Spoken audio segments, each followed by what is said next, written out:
तो बर्तमान बड़ खबर आहरी 2 दिन घड़ाइव वर्षा घूर्णिबल प्रभाव में ओडिशार अधिकांश स्थान घड़घड़ी सह वर्षा जारी रही। उत्तर आंध्र उपकूल और पार्श्ववर्ती अंचल समुद्र पतन ठार 900 मीटर उच्चतार रही एक घूर्णिबल। सेहीपरि आउ एक घूर्णिबल दक्षिण बांग्लादेश और पार्श्ववर्ती अंचल में उत्तर बंगोपसागर उपकूल समुद्र पतन ठार 1.5 किलोमीटर ऊपर रही।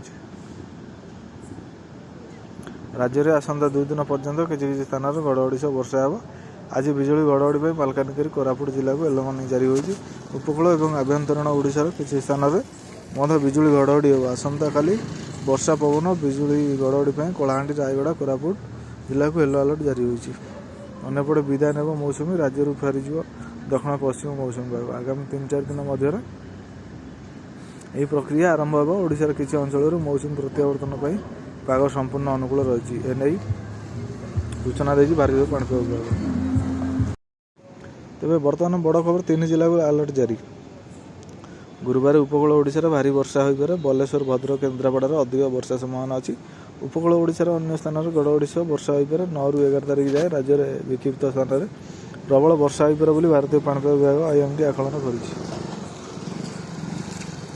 तेज जाजपुर कटक जगतसिंहपुर पुरी खोर्धा नयगड़ा गंजाम गजपति केन्दुझर मयूरभंज अनुगुल ढेंकानाल बौद्ध कंधमाल रायगड़ा कोरापुट मालकानगिरी में घड़घड़ी सह वर्षा हो पारे। से 10 तारिख में उत्तर बंगोपसागर एक घूर्णिबल सृष्टि हो बोली पाणीपाग विभाग पूर्वानुमान करिछि। यह प्रभाव में शुक्रवार गंजाम और गजपति में भारी वर्षा हो पारे। आभ्यंतरीण ओडिशा दक्षिण ओडिशार विभिन्न स्थान में वर्षा संभावना अच्छी। बालेश्वर भद्रक जाजपुर केन्द्रापड़ा कटक जगतसिंहपुर पुरी खोर्धा नयगड़ा सुंदरगढ़ झारसुगुड़ा बरगड़ संबलपुर देवगढ़ अनुगुल ढेंकानाल केन्दुझर मयूरभंज सोनपुर बौद्ध नुआपड़ा समेत विभिन्न स्थान में वर्षा हो पारे खबर मिली।